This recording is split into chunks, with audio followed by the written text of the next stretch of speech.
name is Yahweh. Yahweh is your name.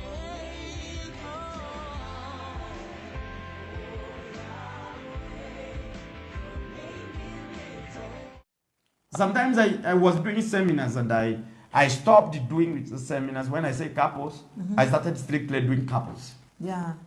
I say couple is couple. And I put regulation on the gates that no one enters that church alone without your partner is the ticket.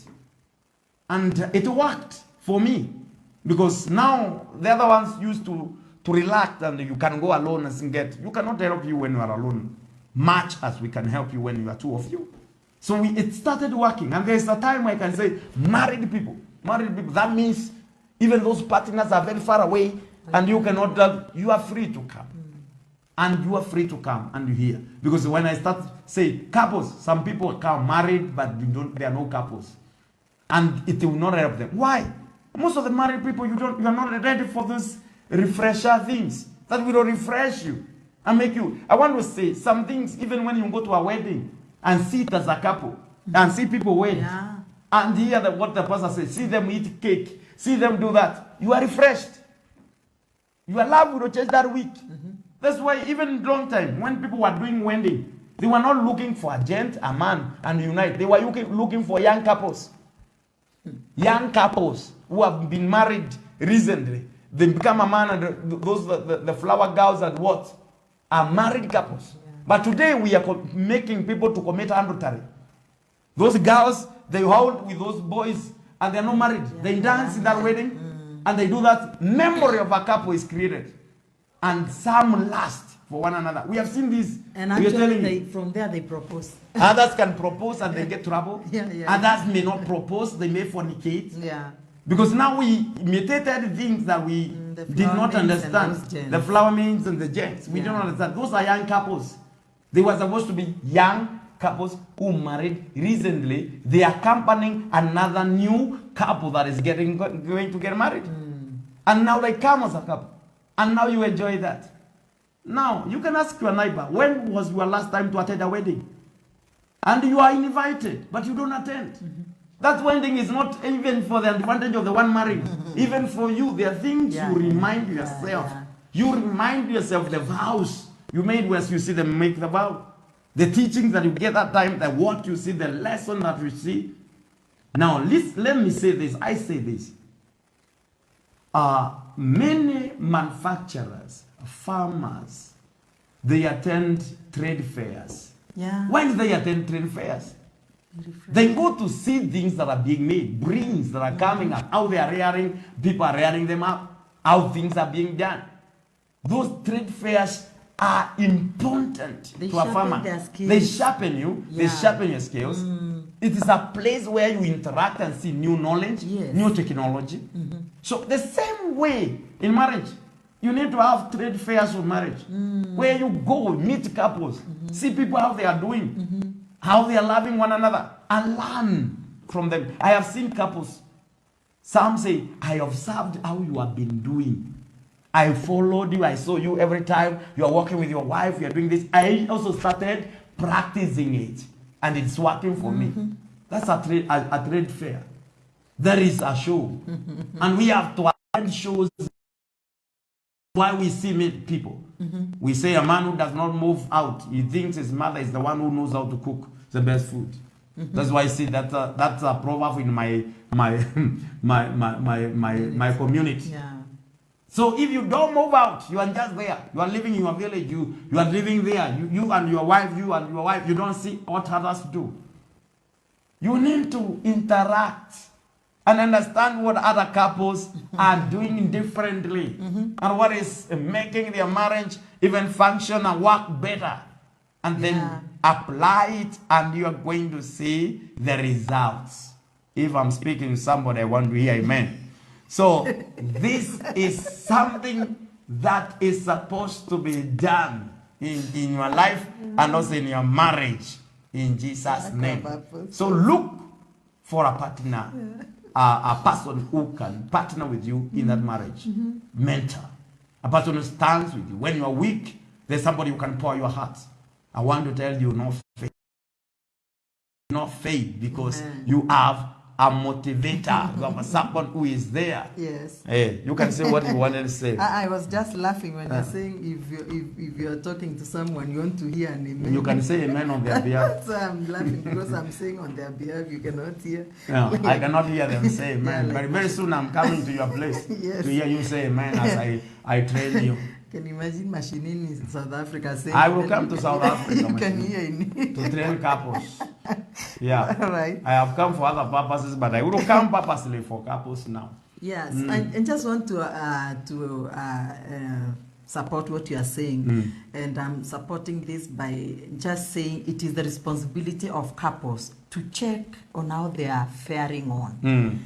Some people, they fail to check on whatever you don't check on regularly. It can go bad. That's why even when we are cooking, we keep on checking how the food is progressing on the cooker. Everything, even the car, you keep on checking. Whatever, every morning. Yeah, every morning. Anything that you want a good service from that thing, you need to keep on checking out. So some people, they just continue in marriage. And some of them, you're just in business. The other one is just doing this and this. You're not checking. You're not doing any checkup. That's why even if you are very healthy, sometimes it is even good to go and visit a doctor. And for checkup. For just checkup. Generally. You're just given a clean bill. That you are okay. That you are okay. That one will give you another motivation. So as married people, it is always good to check out how are we faring on. How is our relationship? As a woman, you check out your part. Am I overwhelmed by whatever I'm doing? The man check. The two of you sit down and you check. Because when you check this, the time you will understand if there's anything that has invented you. This is the time you'll understand if truly you are well or you are sick. Because some marriages, as a result of burnouts, they are in a state of sickness. And some don't know. And the worst sickness is the sickness that you don't understand. Direction. They have ignored mentors. They have ignored everything that they can do so that their marriages will work out. And as a result of withdrawal, as a result of that ignorance, the results are not good. Because you meet up with a couple that has never sat down for 5 years, even to I was shocked. I was dealing with a case of a couple married for 20-something years, and they have never attended a seminar, and they have never sat under a counselor. That's a crime. That's a big crime of marriage. And I tell you the truth, when everything bursts, you'll not like it. When this marriage is at the in between a rock and a hard place, you'll not like it. Because you'll be surrounded and you'll not be able to handle. So I am just supporting what we are talking here, that it is always good for a couple to do some checkups. You check if everything is going on well, and if everything is not going on well, it is good. It is also good. You see, there are people who do not do what we call the prevention measures. They don't take any precaution. They just let things take the course when it comes to their marriage. So when you allow things to take their course without taking precautions, then to nurse the disappointment, to nurse the discouragement, to nurse separation, or to issue. Try to protect divorce when it is knocking on your door, it will become a big problem. So I am just also saying it is good to begin to have some precautions, prevention measures. And these prevention measures are these things that we are telling you. Have a mentor that you can sit under. Learn from others. It is pride that tells a person that you are not supposed to sit and listen from someone. Now they understand lack of mentorship can cause a burnout. Failure to examine yourselves regularly. How am I progressing? You sit and tell your husband, say something. Where am I wrong? Where am I right? Tell me how we are going on in this relationship. You tell your wife, tell me am I that man? Where would you like me to change? Or What sometimes would you like me to maintain? you can become a whistleblower because this person may not see. I may not see, you may not see. Or I may see fast, or you may see fast. You blow the whistle to say, hey, even though we are looking for money, even though we are doing this and this, This is happening. Something is wrong. Hear me. Hear me. We need And to. you listen to your Yes, partner. Yes. And you are avoiding some things that may happen Yeah. in that marriage relationship. Yes. Then, my dear, I feel there is something else very important. And this can make these people or any married couple avoid a burnout. There are people who have what we call indifference when it comes to hobbies and recreational activities. Yeah. Indifference. That means you feel this is waste of time. The other one not wants this, connecting you're not in other- connecting. yeah. So this person is just there, and you don't have free time where you can joke, you can play, and you don't want to accompany the other person. It will be boring. It will be boring. So recreation, especially men, they like the hobbies and recreational activities. They like that. So once something gives man joy, accompany that man in what Even though he you are likes. differing, Even if you obvious, even though they are accompany him, and accompany. then he accompany. Become his fan, and he will become your Your fan. So once you begin to develop those kind of recreational activities and you are doing them together, supporting one another, it will keep you a lot together as married couple. But when you fight them, you see your husband likes this kind of hobby. When he is free, he wants you to do that. You keep killing it. You keep killing it. Finally, this person will get bored. Now, let me just ask you this, because it is coming, and I believe there's someone who will be helped. There is somehow a person can just be overtaken by an hobby. For example, if my husband is a fan of football, he is from La Liga, he goes to, what do you call them? All these kind of, you understand. Now, if he's from this channel, he goes to the other, not 1 day, not 2 days, not 3 days, and he can just watch football 5 hours every night. This person comes to sleep at 3 a.m. You want me, and I have some other responsibilities to do, to be accompanying my husband daily. Or I should encourage him at least to watch either 1 hour, then he goes and Let me tell you this. We have talked about this in our previous subjects. But I want to come and answer the way you have asked. Yes.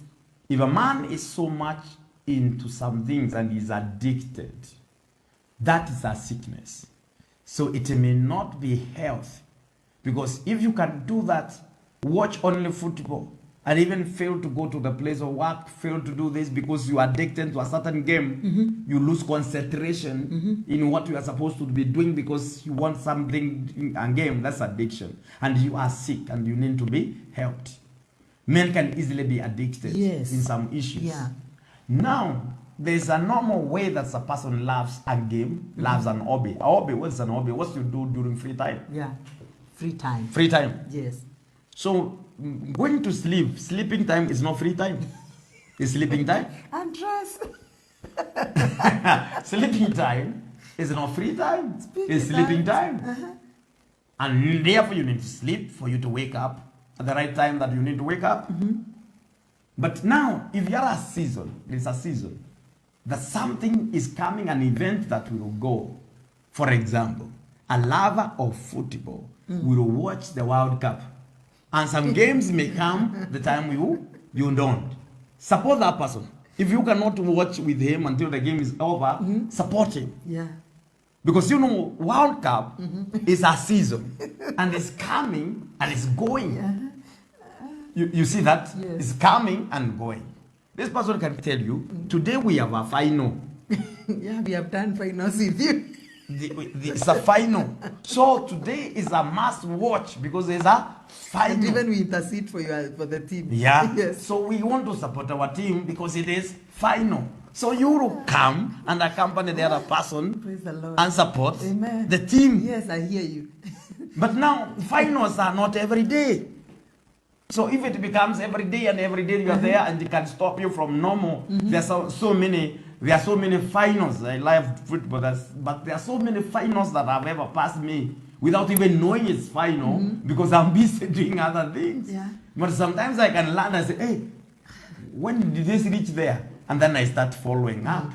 So there are people who have the time that they can watch everything and they understand. But right now I don't have all that time. It's rare. Right now I cannot know the last time I watched football. I don't know. So it can be something. Affected, huh? Yeah. It can be even without Corona affecting my activities. The things that I do now, they don't permit regularly to understand some things. But I can check briefs if I get a chance to do that. So if a person is so much into something, that's addiction, and that is not good. It need to be checked. There must be balance, and when their balance is done, it will be good. But it is always good to find and obey. What are you doing as a couple? Yeah. What do you like to do? Do you like to play tennis? Play tennis. Do you like to play chess? Play it. Do you like to do that? Something that can make you excited and be together there. That will help you to be refreshed. And it will give you that kind of a touch that you need at that time. You not feel this marriage is boring. You can take a walk together. You can run in your estate, come back, and make something that you do that regularly when you are together. I want to tell you that will refresh you. You can play football if you are able, basketball together for a while. You can go to a swing and swing, jump here, there. The two of you, Yes. throw the other, sometimes get excited and have those kind of games. When we go out for couples retreats, we give them time to go and play. And we allow them, those who can play with this game, they play, those who can do that, they do that. And it makes them so excited. When you're playing, you're being there, and this is good. You can go for a gym together, and these kind of things. Gym together, doing all this. And I want to tell you, you can volunteer to be the trainer of your husband or your wife, and you can be trained together. Yeah. This week you walk and your life will be refreshed. And these are small things that people ignore, but they give a lot of touch to the marriage relationship, and it helps them to be there. Now, I cannot finish this night without touching this, because it may help someone, although our time is much spent. Something we need to address also, which can bring a lot of burnouts or can cause burnouts in many marriages, is unsupportive partner. Unsupportive partner. Hear that. You are a woman, you are not supporting your husband. You are a husband, you are not supporting your wife. So in other words, you are facing opposition from someone who is supposed to support you. Somebody who is supposed to be your helper is now your competitor. This is something which is very, very, very dangerous in marriage and supporting partners. So marriage is supposed to be made by two of you, and you support one another. And you must make that commitment to support. Make your best to make sure that this person becomes what the best he can. This person becomes the best she can by supporting. Your support is needed so much in the life of that person, such that when it is withdrawn or even reduced, can cause a lot of frustration. So support is supposed to be given there. Now, this is the areas we look about. There are some males or female who leave everything of marriage to the other. Yeah. You have left all the marriage responsibility. You are no longer concerned about parenting. You are no longer concerned about the welfare of their children. You are no longer concerned about the other one. You have left all the responsibilities to the other person. This is what we always say. If a male leaves a female to do all responsibilities, even what the male is supposed to do, a female will only do it as a female. She can never do it as a male. A mother will always nurture children as mother, not as father. Yeah. So she cannot. You leave her to raise up the children. she will raise them as a mother, not a father. So man, you are needed. Your input is supposed to be there. Don't leave your partner alone to suffer. During pregnancy, you're not there. During the time they were having children, you're not there. School meetings, you don't go. This person gets stressed. Anytime she may be late from the place of work, even to get a child from school, you can't do that kind of simple thing. You cannot pick that child. You cannot do something. You cannot go for a shopping. You cannot do anything. You cannot offer any support in a marriage. That means that marriage, that person will get fed up. You need to give that support. So don't leave your duty to the other person. Take your responsibility. What you can help. What you can help. That's very important. Intervene so that the other person will be comfortable. If you leave the person alone, this will go bad. Then walking alone in marriage journey makes the person get tired. Yeah. You are alone. You are lost. Remember, you came there to take away loneliness. So if you leave the person alone, you always come late. You always don't know what is happening. The person is walking alone in the journey of marriage. It was never meant to be walked alone. When you walk alone, you are worried. You are worried. You fear. Because now that loneliness is still there. It is wrong for your partner to be lonely when you are alive. It is wrong. It is wrong. I feel so lonely. I am alone. So this is not a journey of a person to walk alone. You are supposed to be the two of you. So don't withdraw from the company. You need companionship. Companionship is something that is very critical when it comes to marriage. So walking the journey of marriage alone will make this person fade. And there are people who are alone. Yeah, there are people alone because some, they just go and they leave either a woman with children. When they are grown, this is the time they reappear. I came across a certain book where a pastor was writing. Actually, this man right now is a pastor. But he was saying the way they grew with their mother. Their father left when he was five years.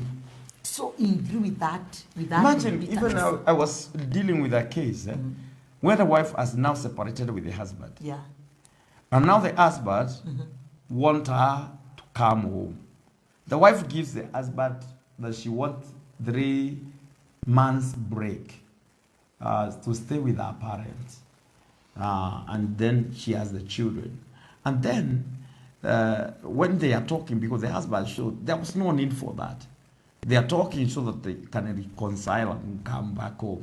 And the wife says, I don't feel I'm comfortable to come home now. But when the children grow, I will come home. So it is in line about what you are saying. They are waiting for children to grow, then they come. What is she coming to do when the children are grown? That is very wrong. And this man was saying, so he grew, they were 2 brothers. They grew with a lot of bitterness. And they wanted to revenge because they saw how their mom went through very painful moments, rearing them, growing them up, trying to look for everything so that they can be comfortable. So they were saying they wanted to have an opportunity when their father reappears, they kill him. And now you can understand when someone is walking in this journey alone, this is where some revenge comes in. Even the children, they develop a lot of hatred. Even the spouse can develop a lot of hatred because this person has walked alone. Some go completely, then they come. And there are others who are fair, but they are not concerned. They just leave you, go, and they don't want to engage in anything. And this will cause this person to give up. So we have couples. We see them, they are together. We see them in the same house, maybe they are coming from the same house, but they are not together. It is one person who is trying to fight for the marriage. It is one person who is concerned what children will eat, how they will live, everything about the family. It is one person who is doing all these activities. And this totally causes a total burnout. It causes a total burnout. Some sicknesses. Because when burnouts are not treated, they become they become. They kill. They You know, kill. that's Yes. that's the thing. Yeah. They kill. You faint, you die. Yeah. If something is not done, you die. So you see this.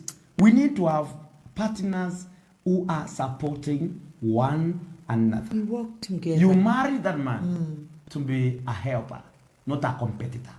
You marry that woman to support her in her life and walk with her through all this life. And that's why we always say, don't marry somebody to live with you. Marry somebody that you cannot live without. And when you are like that, you are moving this journey together, supporting one another. And I say, we have, as a couple, we have gone through challenges, even in ministry, many areas. But always when we are there, the support of one another is the greatest thing that we count on. I count on the support of my wife every time, 100%. When things are not working, even in the ministry, we have gone through hell.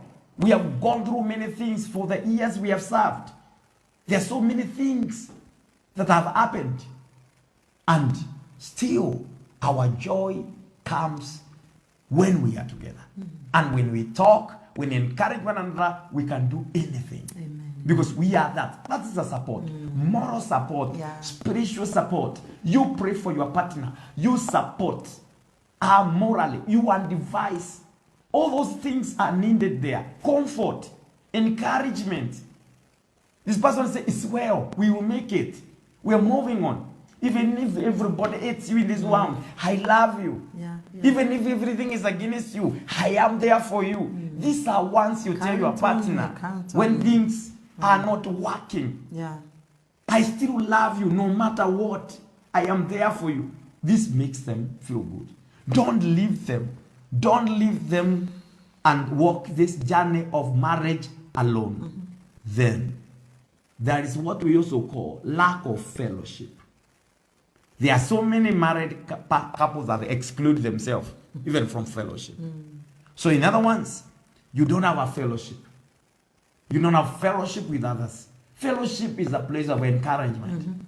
You encourage one another. That's why we encourage couples, even in your churches, to have a couples fellowship, where you can talk as couples, men fellowship, where you can talk as men, women fellowship, where you can talk as women.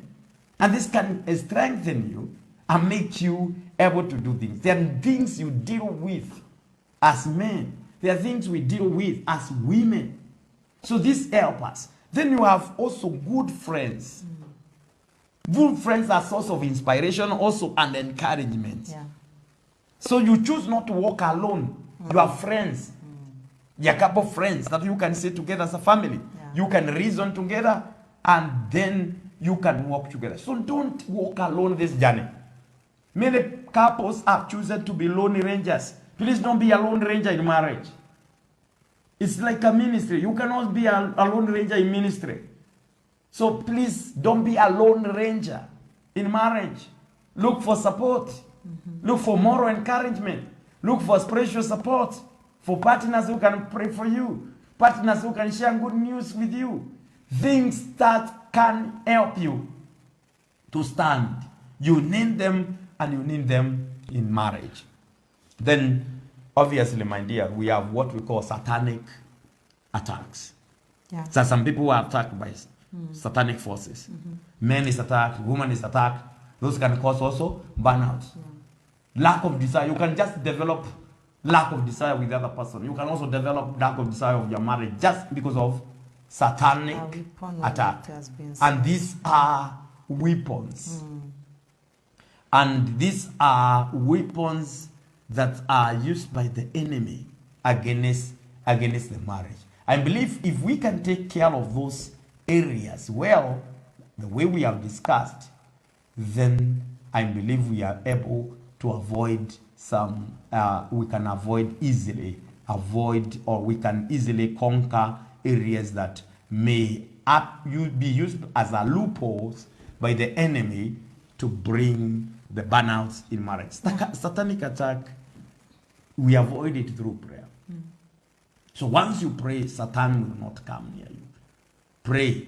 so that you will not enter into temptations. So satanic attack also has brought some issues in most of the marriage, where your partner is attacked and this becomes unfaithful, this happens, and these ways